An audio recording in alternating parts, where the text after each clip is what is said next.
Hello friends, welcome to Rankers Career Point. मैं हूं रवि। जैसा कि हम लोगों ने TG2 के पिछले लेक्चर्स में आपको जो है बल्ब का कनेक्शन हमने बताया था कि सीरीज पैरेलल में यदि बल्ब कनेक्टेड है तो किस तरीके से कौन सा ज़्यादा ब्राइटनेस के साथ जलेगा। फिलहाल उसी क्रम में आज का हमारा टॉपिक है कलर कोडिंग ऑफ रेजिस्टेंस। हम लोग किस तरीके से अगर किसी रेजिस्टेंस की वैल्यू निकालना हो उसके कलर्स को देख करके तो कैसे कैलकुलेट करेंगे, ये बात आज हम लोग सीखने वाले हैं।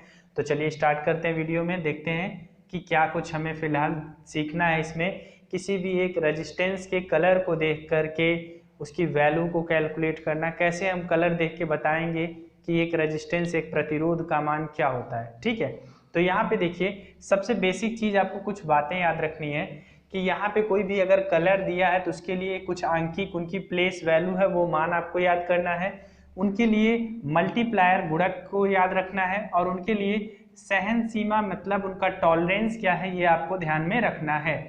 इंपॉर्टेंट बात, कुछ 3-4 कलर ऐसे हैं जिनके बारे में आपको जो है फिलहाल ये स्पेशली याद रखना है। कोई भी रेजिस्टेंस हमारे पास होता है तो उस पर कलर बैंड होते हैं।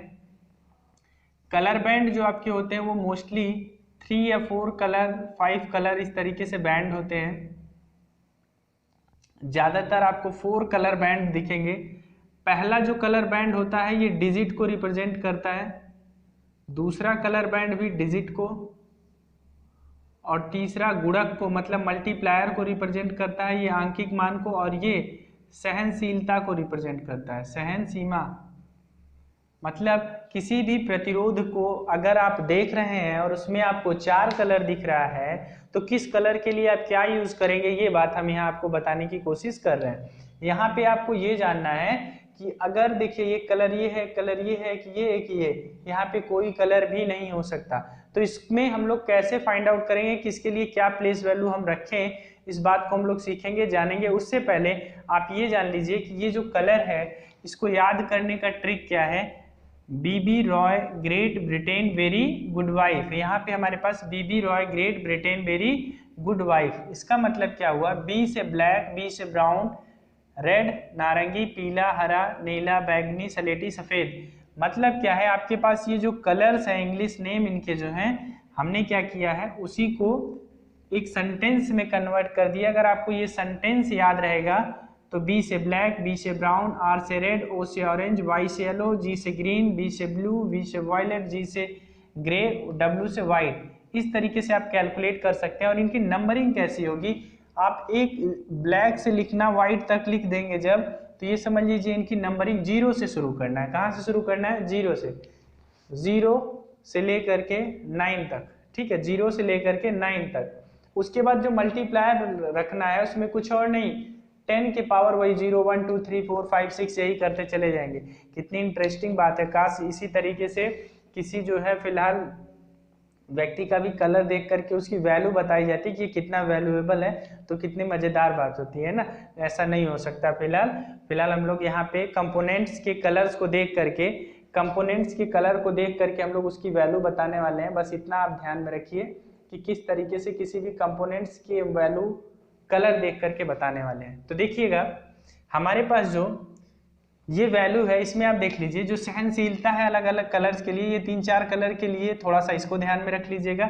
और जो इम्पॉर्टेंट है सहनशीलता के लिए, जो टॉलरेंस के लिए इम्पॉर्टेंट रखता है वो ये 3 कलर हैं, गोल्डन, सिल्वर और कोई कलर नहीं। मतलब अगर कोई कलर नहीं है तो उसके लिए वहां माना जाता है कि इसका टॉलरेंस 20% है। अगर कलर्स दिया तो फिर अच्छी बात है, नहीं दिया तो आप क्या मान के चलेंगे कि यहाँ पे टॉलरेंस जो होना चाहिए वो कितना होना चाहिए, 20% होना चाहिए। बहुत इंपॉर्टेंट बात है ये। ठीक है, अब देखिए टॉलरेंस का क्या मतलब होता है। टॉलरेंस का मतलब होता है कि किन्हीं दो वैल्यू के बीच में जब मैन्युफैक्चरर कोई चीज डिजाइन करता है तो एग्जैक्ट, एक होता है एग्जैक्ट वैल्यू देना किसी चीज का, एग्जैक्ट वैल्यू देना, और एक होता है कि ये बताना, उसका रेंज बताना कि यहाँ से लेकर के यहाँ तक, मतलब न्यूनतम वैल्यू ये, अधिकतम वैल्यू ये, इतने के बीच में ये काम करेगा, तो वो हमारा जो है टॉलरेंस को रिप्रेजेंट करता है। अब देखिए हम एक जो है क्वेश्चन लेते हैं, कोई भी एक क्वेश्चन ले लेते हैं। आपके पास इसमें 4 बैंड होगा, 4 बैंड में उनका कलर हम ले लेते हैं, काला, लाल, नारंगी, काला, लाल, नारंगी, सुनहला, ये हमने क्या किया, सबके कलर ले लिए चारों बैंड के। अब आपसे पूछा जाएगा कि इस कलर वाले प्रतिरोध का मान कितना होगा, तो आपको ये निकालना है, इस वैल्यू को फाइंड आउट करना है कि कैसे हम इस कलर वाले प्रतिरोध का मान ज्ञात करेंगे। तो उसके लिए आपको कुछ करना नहीं है, सिंपली आपको सभी कलर को एक सीक्वेंस में लिखना है। क्या करना है, एक सीक्वेंस में लिखना है। आपने लिखा काला, आपने लिखा लाल, आपने लिखा नारंगी, आपने लिखा सुनहला। ठीक है, काला के लिए आप देखिए पहले दो अक्षर जो पहले दो कलर जो होंगे उनके लिए हम डिजिट यूज करेंगे, जैसे दो है काला और लाल। तो काला के लिए डिजिट क्या है 0, लाल के लिए डिजिट क्या है 2, नारंगी के लिए तीसरा जो कलर आएगा तीसरा बैंड उसके लिए गुणक, नारंगी के लिए गुणक क्या है भाई 10 के पावर 3, मतलब यहाँ मल्टीप्लायर है, ये प्लेस वैल्यू है तो इनको हमने डायरेक्टली रख दिया, मल्टीप्लायर है तो 10 के पावर हम 3 रखेंगे, और प्लस माइनस सुनहला मतलब 5% टॉलरेंस, मतलब ये जो वैल्यू हो गई 2 इंटू 10 के पावर 3 प्लस माइनस 5% टॉलरेंस के साथ ये ओम में आ गया रेजिस्टेंस की वैल्यू। या आप यहाँ लिख सकते हैं 2 kilo ohm 2 plus minus 5 kilo ohm, मतलब इसकी जो रेजिस्टेंस की वैल्यू है वो 2 ओम की है विथ प्लस माइनस 5% टॉलरेंस। कितने किलो ओम की है 2 किलो ओम की है विथ प्लस माइनस 5% टॉलरेंस। इसका क्या मतलब हुआ 5% टॉलरेंस दिया गया है, मतलब इसकी जो वैल्यू है वो 5% आगे पीछे हो सकती है। अगर 5% इससे कम या अधिक है तो ये समझ लीजिए ये प्रतिरोध जो है सह सकता है, वैल्यू इसकी इस रेंज से 5% माइनस से 5% प्लस तक के बीच में होगा। अगर आप 2 का 5% निकालेंगे तो कितना आएगा भाई 2 का 5% 0.1 आएगा, 0.1। तो 0.1 इसमें आप ऐड करेंगे तो आप कहेंगे 1.9, पहले माइनस करेंगे से ले करके 2.1 किलो ओम तक इस ऊपर दिए गए रेजिस्टेंस का मान होगा, मतलब इसके बीच में कुछ भी हो सकता है रेजिस्टेंस का मान। ठीक है, तो ये तो बहुत बेसिक सी बात थी कि इस तरीके से अगर आपका कलर दिया हुआ है किसी भी रेजिस्टेंस का तो आप उसका मान कैलकुलेट कर सकते हैं। दूसरा तरीका भी है, आपको क्या दिया रहेगा, आपको यहाँ पे वैल्यू दिया रहेगा, आपसे क्या देगा आप कलर बताइए इसके लिए। तो क्वेश्चन पूछने के अलग अलग तरीके हो सकते हैं, आप कंफ्यूज नहीं होइएगा। अगर वैल्यू दे करके आपका जो है कलर का मान पूछ लेता है तो भी आप इजीली ऐसे ही करेंगे, जो भी डिजिट दिया होगा पहला डिजिट दूसरा डिजिट उसको इसी फॉर्म में कन्वर्ट करेंगे, 1 डिजिट 2 डिजिट उसके बाद मल्टीप्लायर प्लस आप देखेंगे टॉलरेंस, अगर रेंज दिया है या तो टॉलरेंस दिया होगा तो टॉलरेंस डायरेक्ट आप लिख लेंगे, नहीं तो उसको आपको इस सीक्वेंस में लाना है, पहला अंक दूसरा अंक गुणक और आपका, और ध्यान दीजिएगा ये जो दोनों अंक रखे जाएंगे ना तो इन्हें आपस में जोड़ा जाएगा ना ही इनका गुणा किया जाएगा, सिंपली ऐसे ही रख लेना जैसे 0 2, अगर यहाँ 1 होता तो 1 2 मतलब यहाँ 12 हो जाता, यहाँ आपका 3 होता तो 3 2। कहने का सेंस क्या है कि आपको ना तो मल्टीप्लाई करना है और ना ही उसे ऐड करना है, सिंपली बस प्लेस कर देना है उस वैल्यूज को। ठीक है, तो मेरे हिसाब से आपको इतनी बात समझ में आई होगी कि कलर कोडिंग में हम लोग किस तरीके से रेजिस्टेंसेस को जो है फिलहाल कलर कोडिंग से किस तरीके से हम लोग रेजिस्टेंस की वैल्यू कैलकुलेट करेंगे। अब इसके बाद हम कुछ अगले नियम पे पहुंचेंगे, कुछ अगला नियम जो है उसके बारे में हम लोग देखेंगे पढ़ेंगे कि अगला क्या नियम है। इसमें अगला नियम हमारा जो होगा किरचॉफ का नियम, और जैसा कि फिलहाल कुछ बच्चों की रिकमेंडेशन थी मेरे पास नोट्स वगैरह को लेकर के, तो मैं आपको इन्फॉर्म कर दूं नोट्स सारी चीज़ें जैसा मैं पढ़ा रहा हूँ एग्जैक्ट आपको मेरी कोचिंग का स्पेशल आपको नोट्स मिल जाएगा। हम लोग लखनऊ से फिलहाल चीज़ें आपको प्रसारित कर रहे हैं, दे रहे हैं सारे कंटेंट्स, तो आप लखनऊ से ले सकते हैं। अभी फ़िलहाल हम लोग सारा डिस्ट्रीब्यूशन कोचिंग पे ही रखते हैं, सारे सब्जेक्ट्स के नोट्स आपको TG2 के सारे सब्जेक्ट्स के नोट्स, JEE के सारे सब्जेक्ट्स के नोट आपको हमारी संस्था से जो है प्राप्त हो जाएगा, और वही एकदम एग्जैक्ट आपको यहाँ पे आपको एक्सप्लेनेशन दिखेगा, क्योंकि एग्जैक्टली वो मेरे द्वारा ही सारा बनाया गया नोट्स है और मैं ही चीज़ों को बता रहा हूँ। तो मैं कोशिश यही रखता हूँ कि उसी सीक्वेंस में बताऊँ। चीज़ें बोर्ड पे ज़्यादा हो जाती हैं, नोट्स का मतलब नोट्स होता है उसमें कुछ चीज़ें शॉर्ट में होती हैं, एक लिमिटेड वे में होती हैं, बुक उसे बना नहीं सकते क्योंकि नोट्स है तो बुक की तरह उसे हम प्रिंट नहीं कर सकते। तो फिलहाल नोट्स अवेलेबल है अच्छे से, आप उसको देख सकते हैं, परचेज कर सकते हैं, पढ़ सकते हैं। किसी भी तरीके का डाउट आए तो आप हमें डायरेक्ट कांटेक्ट कर सकते हैं। मेरा जो व्हाट्सएप कांटेक्ट और मेरा टेलीग्राम कांटेक्ट सब कुछ है आपके पास। आप मुझे डायरेक्टली मेरे नंबर पे भी कांटेक्ट कर सकते हैं। मैंने पिछले वीडियोस में अपना नंबर भी बता रखा है। तो आप एनी वे से, किसी भी वे से आप हमें कांटेक्ट कर सकते हैं और मैं 100% आपको रिप्लाई करूंगा। इनफैक्ट हमारे यहाँ ये फैसिलिटी है कि अगर आपको क्वेश्चंस में डाउट होता है तो आप डायरेक्टली क्या करेंगे, क्वेश्चंस को उसका फोटो लेकर के, स्क्रीनशॉट लेकर के, जो भी क्वेश्चन है आप मुझे व्हाट्सएप कीजिए, मैं उसका सॉल्यूशन आपको भेज दूंगा। तो ये सारी फैसिलिटी हम आपको प्रोवाइड कर रहे हैं। चलिए हम अब इसमें वीडियो में आगे आप देखते हैं, किरचॉफ का नियम पढ़ते हैं। किरचॉफ का नियम में क्या क्या है। फिलहाल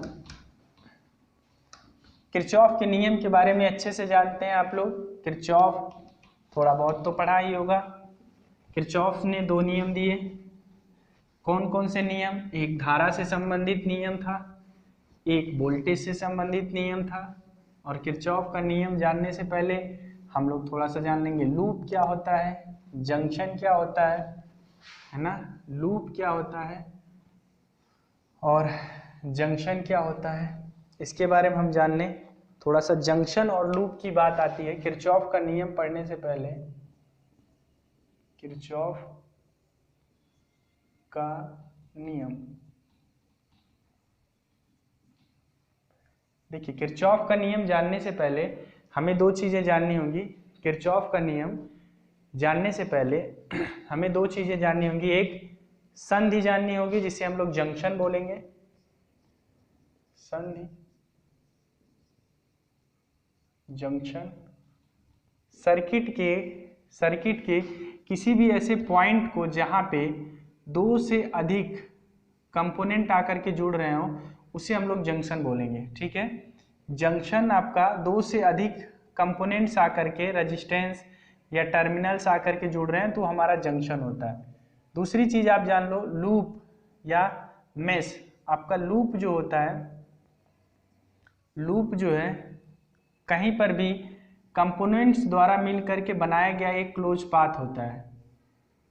ठीक है, कंपोनेंट द्वारा मिल करके बनाया गया एक क्लोज पाथ होता है। जैसे अगर हम बात करें तो मेश भी होता है, लूप भी होता है। तो लूप जनरली जो है, बच्चे लूप को लेकर के कंफ्यूज रहते हैं। तो मेश जो आपका होता है, लूप के अंदर मेश हो सकता है। मेश आपका जैसे ये हो गया, ये हो गया। और लूप की बात करें तो इसमें एक लूप ये, दूसरा लूप ये, एक ये बड़ा लूप।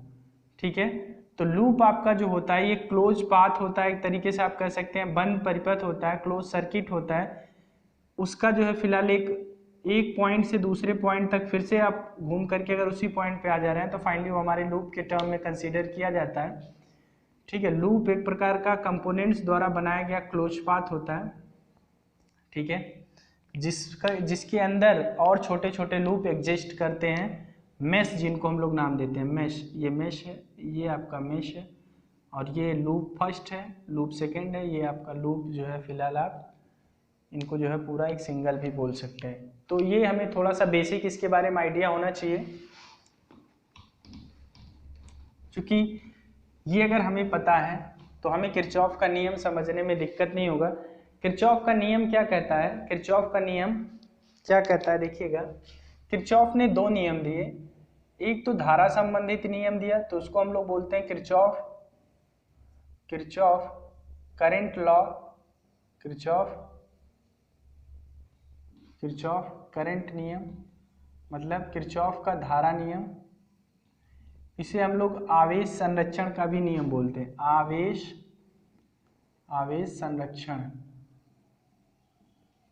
संरक्षण का नियम। अगला हमारे पास है किरचॉफ का वोल्टेज नियम, किरचॉफ का वोल्टेज नियम। इसको हम लोग बोलते हैं ऊर्जा संरक्षण का नियम, ऊर्जा संरक्षण का नियम। ठीक है, ऊर्जा संरक्षण का नियम होता है। अब देखिए किरचॉफ करंट लॉ होता क्या है, किरचॉफ वोल्टेज लॉ क्या होता है, इस चीज को हम लोग कैसे समझेंगे। तो सबसे पहले हम देखते हैं किरचॉफ करंट लॉ। किरचॉफ, जिसको आप शॉर्ट फॉर्म में क्या बोलते हैं, KCL, Kirchhoff current law, KCL। KCL आपका क्या कहता है कि यदि किसी भी सर्किट का एक जंक्शन है जहां पे बहुत सारे कंपोनेंट मिले हुए हैं, बहुत सारे कंपोनेंट मिले हुए हैं, तो किरचॉफ करंट लॉ क्या कहता है कि सर्किट के किसी एक जंक्शन पर मिलने वाली समस्त धाराओं का बीजगणितीय योग शून्य होता है। मतलब किसी भी जंक्शन पर परिपथ के, सर्किट के, आप कहेंगे परिपथ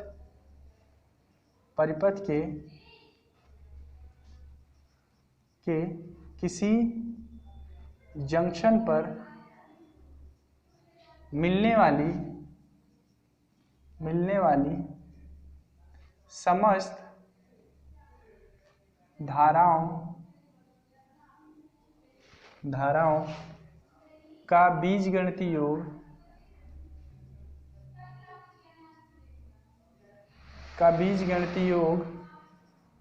शून्य होता है। या दूसरा डेफिनेशन इसका क्या कहता है, दूसरा डेफिनेशन कहता है समस्त जंक्शन की ओर आने वाली धाराओं का योग जंक्शन से जाने वाली धाराओं के योग के बराबर होती है। मतलब जंक्शन की ओर आने वाली धारा बराबर जंक्शन से जाने वाली धारा, ये दो तरीके की। यहां हम लोग इसको बोलते हैं इनकमिंग सिग्मा आउटगोइंग, ठीक है। ये आपका समेशन का साइन है। जैसे मान लीजिए यहाँ पे करंट है I1, यहाँ है I2, यहाँ है I3, यहाँ है I4, यहाँ है I5, I6, I7, I8। तो अब देखिए इस जंक्शन पर जो सभी धाराएं हैं उनको हम लोग किस तरीके से रिप्रेजेंट करेंगे। तो उसके लिए हम पहले जो है यहाँ पे साइन पढ़ लेते हैं कि क्या उनका चिन्ह क्या होगा, plus minus, sign convention, sign convention पढ़ लेते हैं। साइन कन्वेंशन में आपको ध्यान में रखना है, साइन कन्वेंशन में क्या ध्यान में रखना है कि जो आने वाली धारा है उसको हम प्लस मान रहे हैं, आने वाली धारा को क्या मान के चलना है, पॉजिटिव। मतलब जंक्शन की ओर आने वाली धारा को हमने प्लस मान लिया। उसके बाद जंक्शन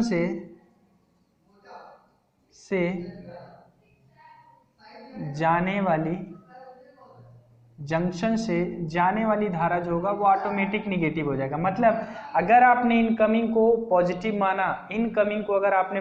माना, तो आउटगोइंग नो डाउट आपका ऑटोमेटिकली क्या हो जाएगा, निगेटिव हो जाएगा, वो निगेटिव मान लिया जाएगा यहाँ पे। तो अब देखिए अगर यहाँ पे हमें कैलकुलेट करना हो, लगाना हो, तो कैसे, देखिए इनकमिंग करंट I1 हम लिखेंगे क्या, इनकमिंग करंट यहाँ पे लिखेंगे I1 प्लस, क्योंकि आउटगोइंग करंट है तो I2, फिर इनकमिंग करंट प्लस I3, फिर आउटगोइंग करंट I4, फिर incoming current plus I5 plus I6 minus I7 minus I8 is equal to 0। क्या हो गया, इज इक्वल टू 0। अब इसी इक्वेशन को देखिए हम यहाँ पे अगर फिट करना चाहें, ये इक्वल टू 0 आ गया। अब आप देखिए I1 plus I3 plus I5 plus I6 is equal to I2 plus I4 plus I7 प्लस I8।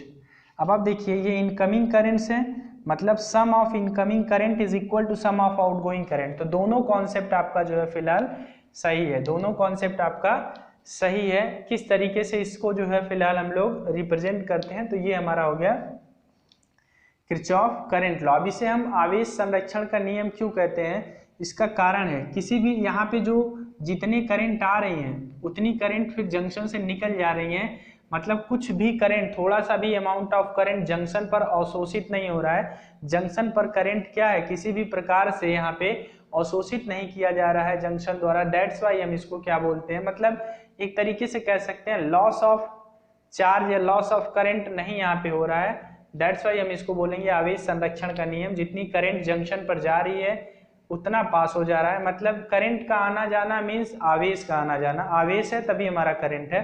तो आई होप आपको ये बात समझ में आ रही है ना, करंट का आना जाना मतलब आवेश का वहां से आना जाना। बहुत ही इंटरेस्टिंग फैक्ट है। किरचॉफ भैया बहुत जाने माने आदमी हैं, आप जानते भी हैं किरचॉफ के बारे में। ये एक प्राइवेट कंपनी के साइंटिस्ट, फिलहाल एक तरीके से कह सकते हैं इंजीनियर थे। इनको दे दिया गया था जो खंबे पे तार लटका होता है ना, उसको कैलकुलेट करने के लिए। बेचारे की हालत खराब, वो सोच के परेशान कि बाप हो इसको हम कैसे कैलकुलेट करेंगे। तब उन्होंने अपना एक नियम दिया, और वो नियम क्या था, यही वाला। आपने कभी गांव के पोल पे देखा है, अगर गलती से आप जाइएगा और गांव के पोल पे आपको किरचॉफ का नियम लगाना पड़ जाए ना, तो हालत खराब हो जाएगी। आप समझ ही नहीं पाएंगे कि यहाँ पे हम किधर से करंट आ रही है, किधर करंट जा रही है, कौन कौन कहाँ पे जोड़ रखा है, कितने जंक्शन बन रहे हैं, तो ये सारी प्रॉब्लम वहाँ आएगी।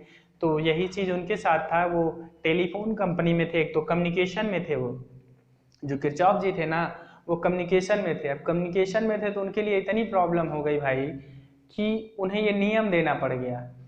क्या करना पड़ा उन्हें, ये नियम देना पड़ गया केसीएल। ठीक है, तो ये थोड़ा सा हमने आपको इनके बारे में बता दिया, किरचॉफ के बारे में। कोई बात नहीं, जान के उसको पचा लीजिएगा, ओवरफ्लो मत करिएगा कहीं पे, ठीक है। तो अभी हमारे पास क्या है, हम एक छोटा सा इस पे क्वेश्चन देख लेते हैं भाई, कि अगर कोई क्वेश्चन है तो हम कैसे लगाएंगे।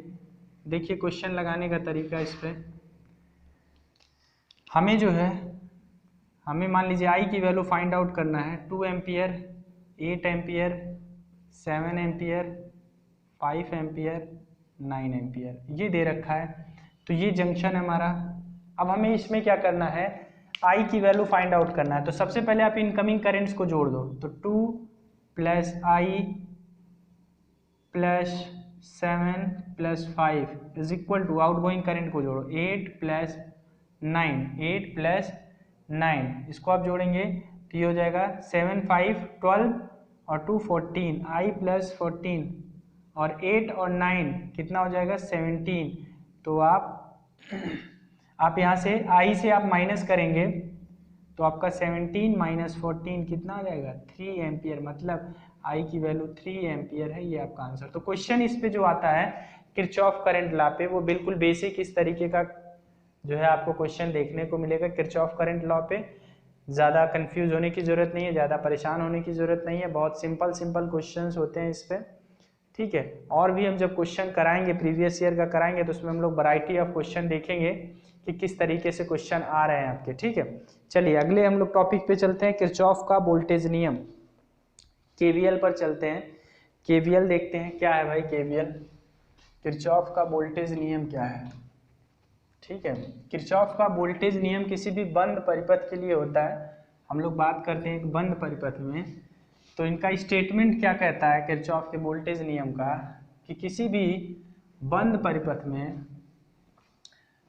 समस्त वोल्टेज ड्रॉप्स जो होते हैं, किसी भी बंद परिपथ में जो समस्त वोल्टेज ड्रॉप्स होते हैं उनका जो, फिलहाल देखा जाए समस्त वोल्टेज होता है, जो जितने भी वोल्टेज होते हैं चाहे वो लगाए गए वोल्टेज हो या वोल्टेज ड्रॉप हो, इनका जो अलजेब्रिक सम होता है वो क्या होता है, 0 के बराबर होता है। तो किरचॉफ का वोल्टेज नियम देखिए, किरचॉफ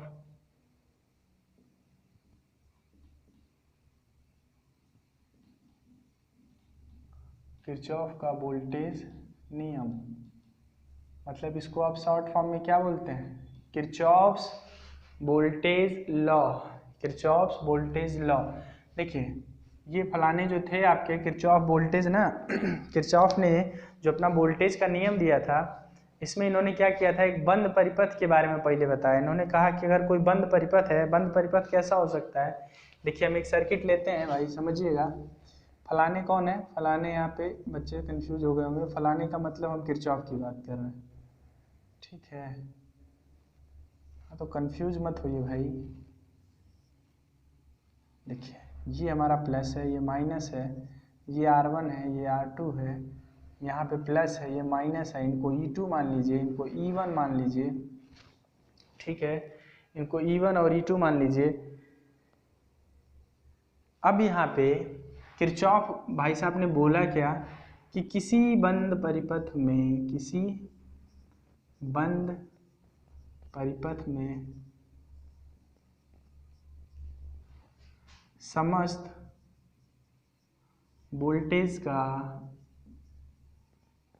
समस्त वोल्टेजेस का बीजगणितीय योग शून्य होता है, बीजगणितीय योग शून्य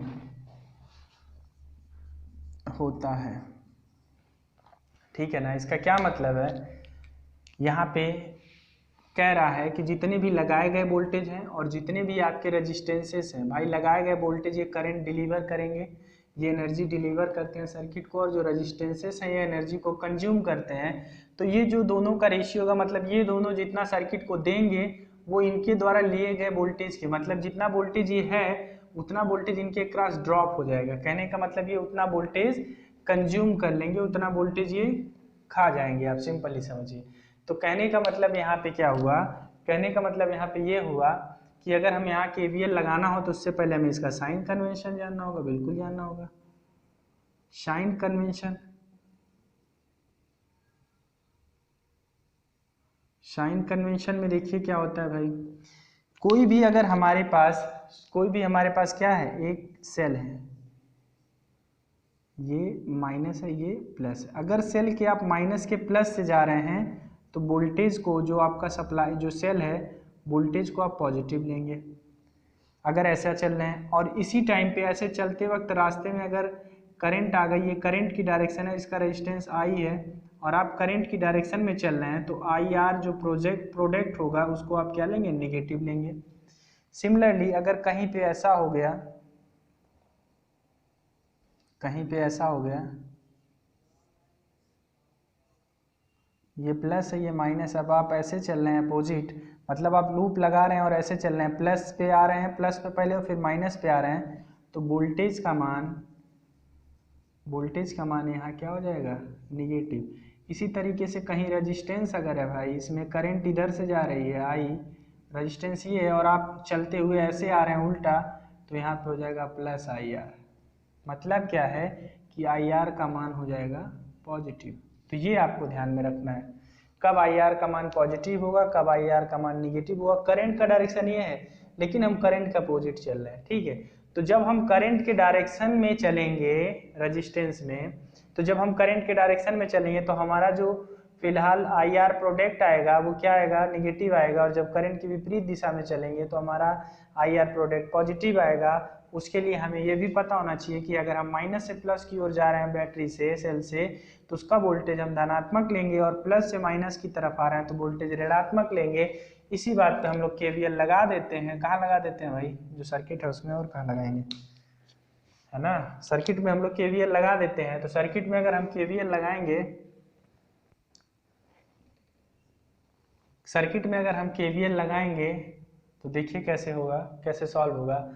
हम यहाँ से चलना शुरू करेंगे, तो माइनस से प्लस जा रहे हैं तो हम E को क्या लिखेंगे भैया, यहाँ E1 को हम लिखेंगे प्लस में, और उसके बाद माइनस का IR1, करंट की डायरेक्शन तो यही है ना। एक बात और यहाँ इंपॉर्टेंट जान लीजिए कि हम जो है गोलवा घुमाए हैं, इसके अंदर गोलवा घुमाए हैं का क्या मतलब, ये जो हमने KVL लगाने की जो डायरेक्शन दिखाई है, ये हमारी प्रियोरिटी होती है कि हम करंट के डायरेक्शन में ही हमेशा दिखाएंगे। किधर दिखाएंगे, करंट के डायरेक्शन में। अगर यहाँ पे करंट इधर से ऐसे चल रहा होता भाई तो हम KVL ऐसे लगाते, ठीक है। अगर आपको इजीली कैलकुलेट करना है, ज़्यादा फंसना नहीं है KVL में, तो आप ऐसे ही लगाएंगे, इस बात का ध्यान रखेंगे। फिलहाल कंपटीशन में जब भी हम बैठते हैं ना, तो जो KVL होता है, हम KVL मेथड से अगर हम लगेंगे किसी क्वेश्चन का सॉल्यूशन निकालने, तो हम फिर निकालते रह जाएंगे, ठीक है। तो KVL OVL बहुत लेंदी प्रोसेस है, इसको हम बहुत हम लोग कम यूज़ करते हैं। तो इसको हम पढ़ क्यों रहे हैं, जान क्यों रहे हैं, इससे रिलेटेड जो बातें हैं, कभी कभी स्टेटमेंट वाइज क्वेश्चन आ जाता है, तो हमको कम से कम इतना तो मालूम होना चाहिए ना। बाकी इसके भी क्वेश्चन आप सिंपल मेथड से करेंगे ना, इतना ज़्यादा दिमाग लगाने की क्या जरूरत है। कैसे, अभी देखेंगे। ई माइनस आई आर, फिर आपका माइनस आई आर 2 हो जाएगा। उसके बाद आई आर 2 हो गया। उसके बाद क्या होगा भाई, भाई देखिए यहाँ से हम आ रहे हैं ना, तो ऊपर से नीचे आ रहे हैं, तो ये प्लस से माइनस जाएंगे तो क्या लेंगे, minus E2 is equal to zero, E2 is equal to zero.